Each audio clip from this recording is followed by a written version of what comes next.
Hello my friends, it's the Game Boy Geek here, and today you are a Margrave, a military commander charged with leading knights and citizens to slay monsters and build ward towers throughout the city of Valeria. You'll be trying to gain influence in 4 different guilds and earn prestige to gain entry into the higher echelon of nobility in Valeria. Margraves of Valeria is a card and resource management game with elements of worker placement for 2 to 5 players. Takes 60 to 90 minutes to play, for ages 14 and up, and published by Daily Magic Games. Today, we'll be doing a rule school where I'll teach you how to set up and play the game so that you don't have to read the rulebook yourself. Now, I've placed timestamps below me in the description of this video, just in case you want to jump to a specific section of the rules. Without further ado, let's get started.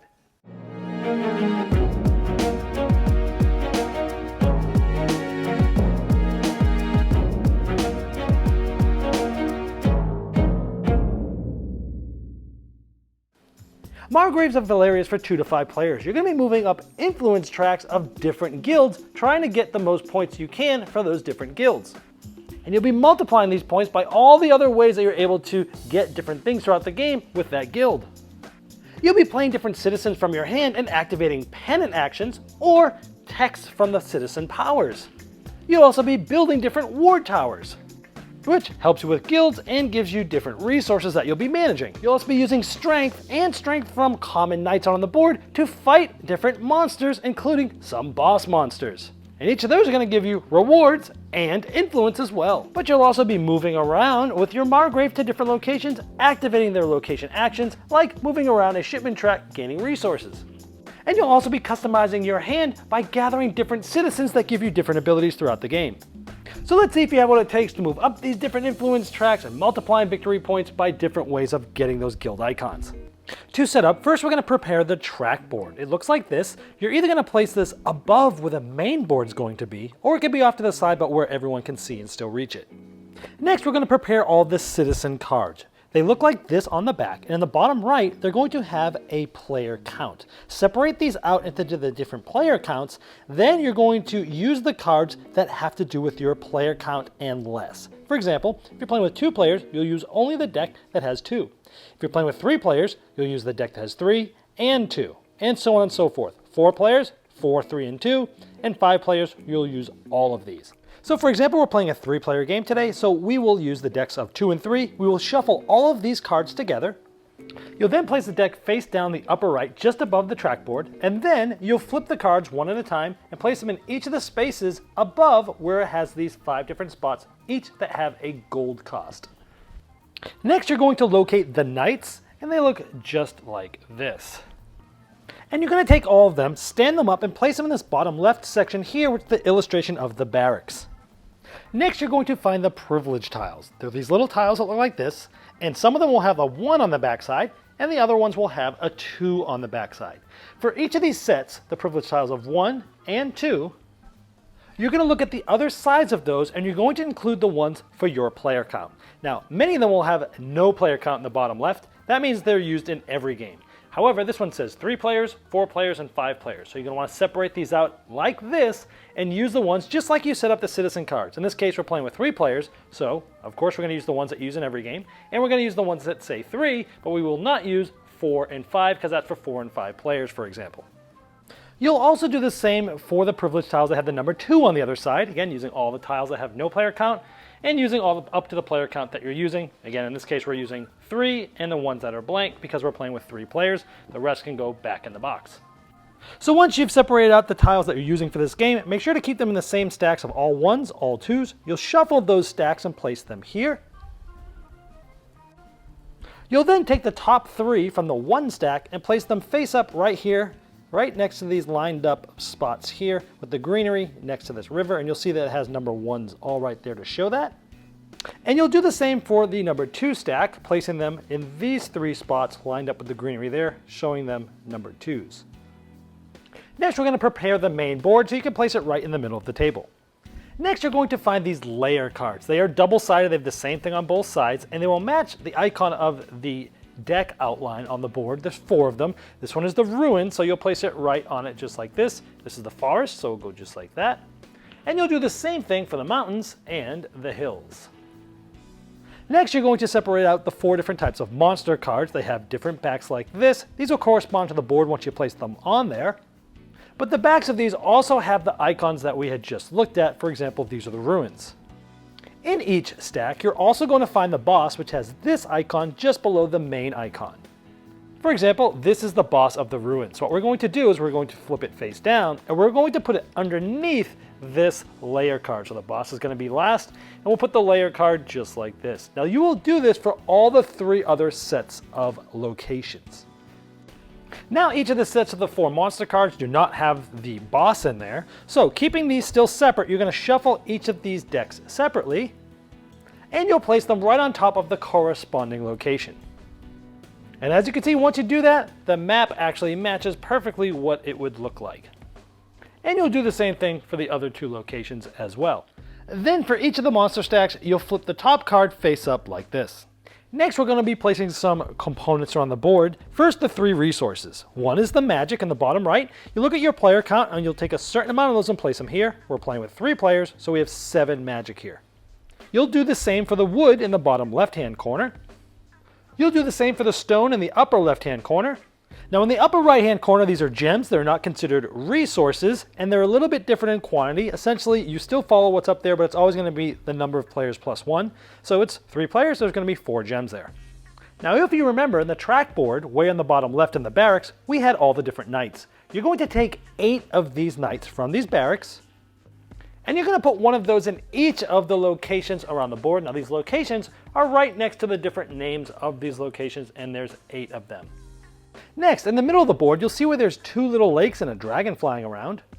Here you'll place the denominations of the gold. The smaller ones are 1s, and the larger ones are worth 5 gold each. Now we're going to get all the players set up. Each player is going to select a color. They're going to take a game board of that color, and all of the wooden pieces of that color, as well as a keep, which you'll put together of that color. You'll take the 4 wards and you'll place them on these 4 spots here. Now normally you'll have these actually standing up, but from this angle of the camera gives you a better idea of what those pieces look like. You're also going to take your strength tracker and you're going to place it on the 0 right here. Next, you'll take a gem from the upper right-hand part of the board, which you remember we seeded at the beginning, and you'll place it in any one of these storage spots. After all players have done that, keep in mind there should be 1 gem left out on the board. Next, each player is going to find the 4 citizen cards of their color. They'll look like this, and they'll have their color's flag on the bottom right. They'll take these cards into their hand. Any colors not being used this game can be removed and placed back in the box. Each player should also get a player aid, which they place to the left of their board.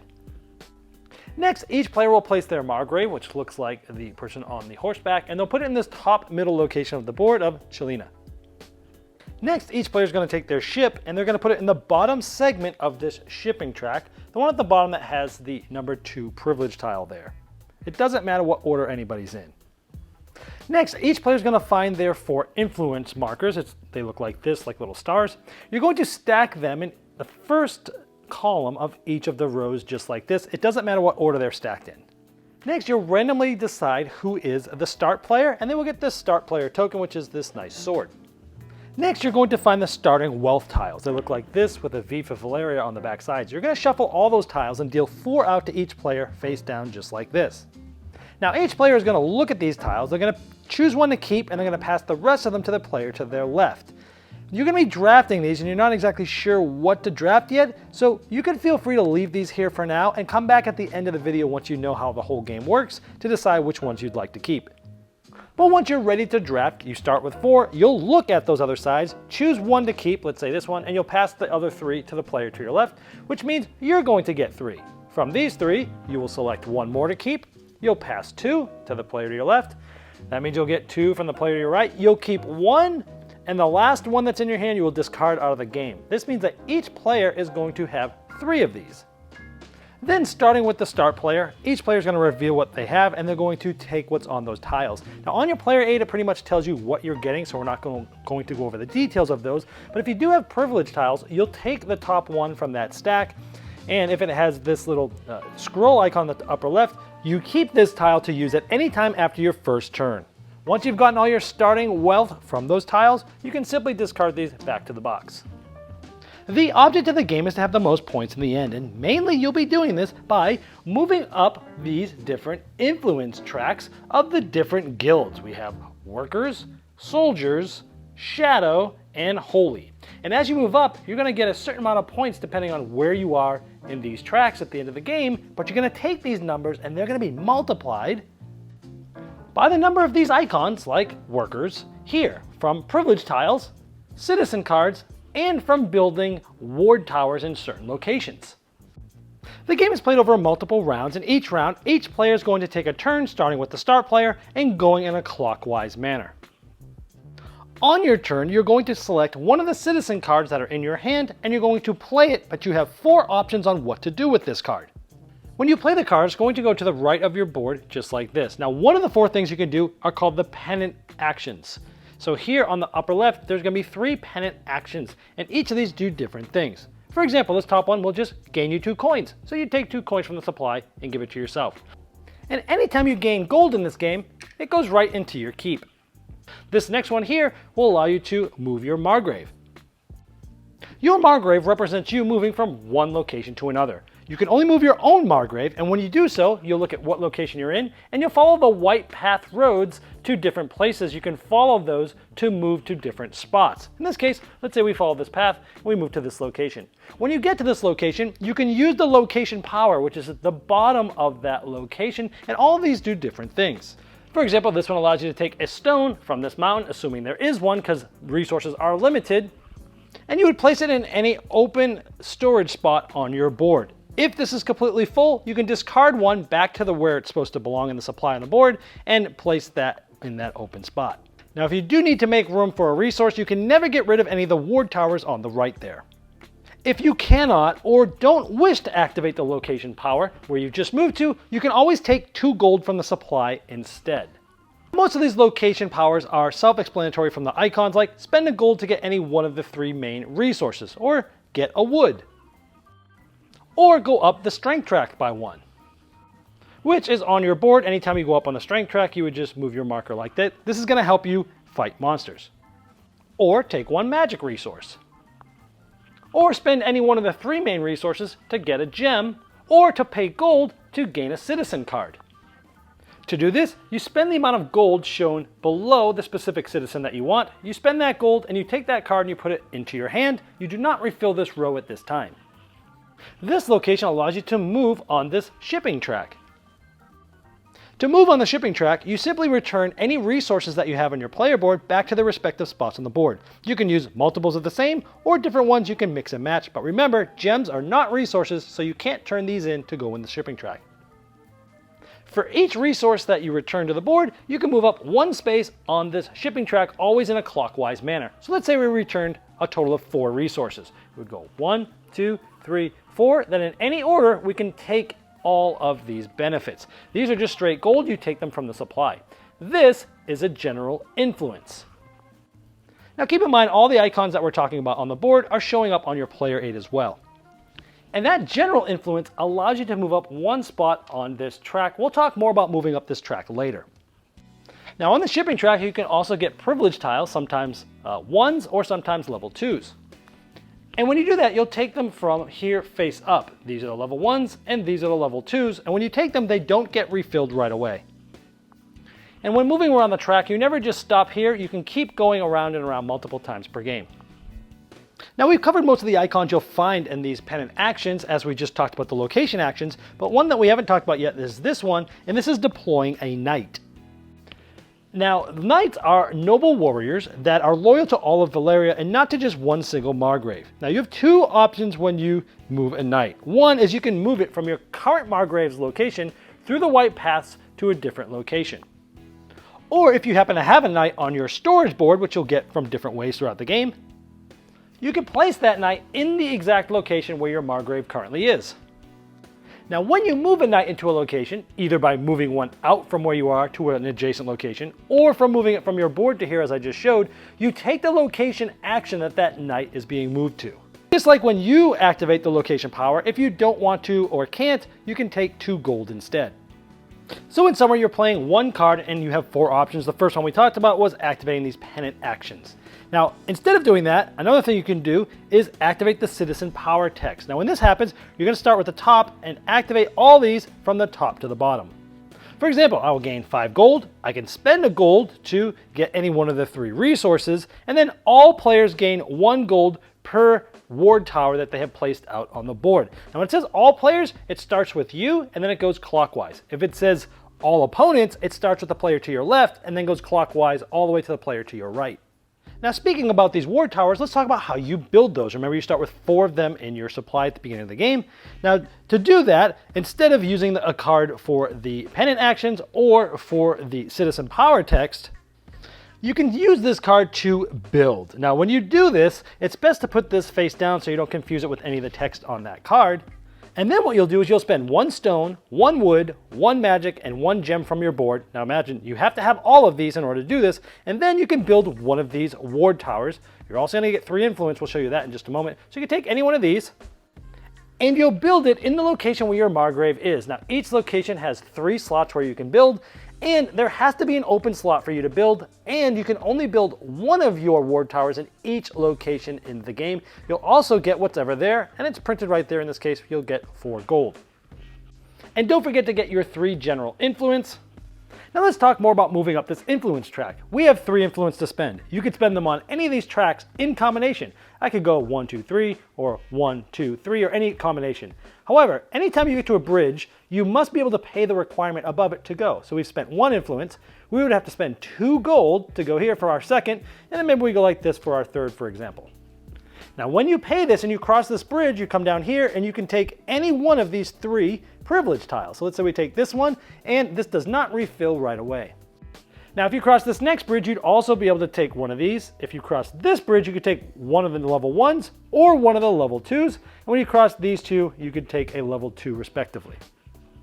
Now the last of the 4 options when playing your only single citizen card on your turn is to use the recall power. This is another time where you'll place this face down. Now if you only have 1 card in your hand at this point at the beginning of your turn, you must take this action. So by doing this, you place this face down and you're going to follow everything that's on this top spot here.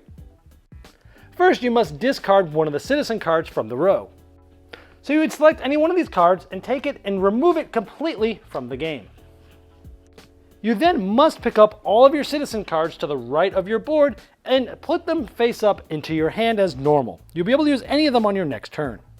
That's this step here. The third one is you may pay gold to gain a new citizen card. Remembering that you're going to pay the cost depending on what is the cost below the one that you would like to get. So for example, here you'd have to spend 6 gold and this would go into your hand. So in summary, on your turn, you're playing 1 single citizen card, either activating the pennant actions, the citizen power text, or recalling your cards, or building. Now, after you do that, you're going to go to an end of turn step, and then it'll be the next player's turn clockwise. However, before we get to the end of turn step, I want to talk about slaying monsters. This is done when you play a card that has this icon here. It says you may slay a monster just like this. Now, of course, remember when you play it for this text, you must start from the top and work your way down. So this would have gained us a strength, plus given us a knight on our player board, and then all players may spend a coin to get a knight to their player board, and then you may slay a monster. Now, when you slay a monster, you'll be slaying it to an adjacent location. Your Margrave is here, so you'll go down the brown trails, so you can either slay this one or this one, but your Margrave always stays here. It never goes into one of these locations. Now, to slay the monster, you'll need to spend strength equal to what you see here, but some monsters also first make you spend a certain amount of magic. Like here, you need to spend 1 magic from your board to the, the main supply on the game board. Then you need to spend 5 strength. Now, you can use the strength on your player board. Here we're at 3, so we can spend all 3, and we have used 3 strength. We also have a knight on our board, and we can use ones that are in our location. In this case, there's 1 of them. So between this one and the one on the board, there's 2 knights. That's a total of 5 between the 3 we spent on our board and the 2 knights. You then take those 2 knights and you place them standing up in any one of these grid spots in the hero's tombs, which is this spot right here. So let's just say we place them here. We'll show you how these activate and what they do in just a little bit. And when you've slayed the monster, you'll get the rewards and the influence, and you can take those in either order. And then you'll take this monster, you'll put it face down, and you put it at the very bottom of the stack. Do not flip one of these up yet. Now remember, on your turn, you're playing one citizen card and doing one of 4 things with it, then you go to the end turn step.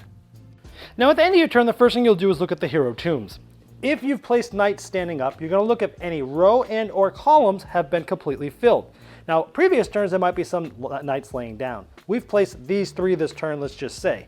So this row is completed, we will get 4 gold. We'll get the 4 gold, and we will place these knights down like this.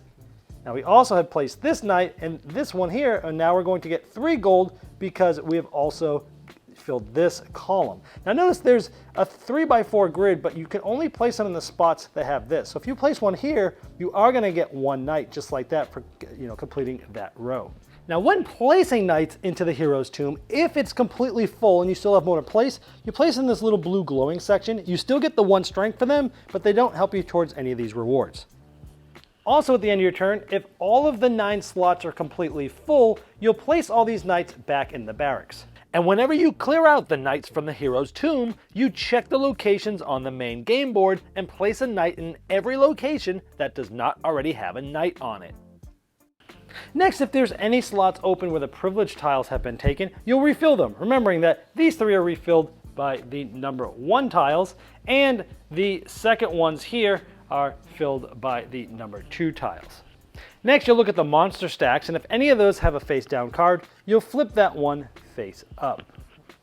Now, if it was the 4th monster that you had killed, you would be looking at the layer card right now. If this is the case, you're going to take all the cards that are below here, which include the 4 monsters you've killed, plus the boss that did not come out yet. You'll shuffle these cards, and you will place them face down on this map, just on top of the layer card like that. And then you'll flip this top card up, keeping in mind that any one of these next 5 cards could be the boss of this spot.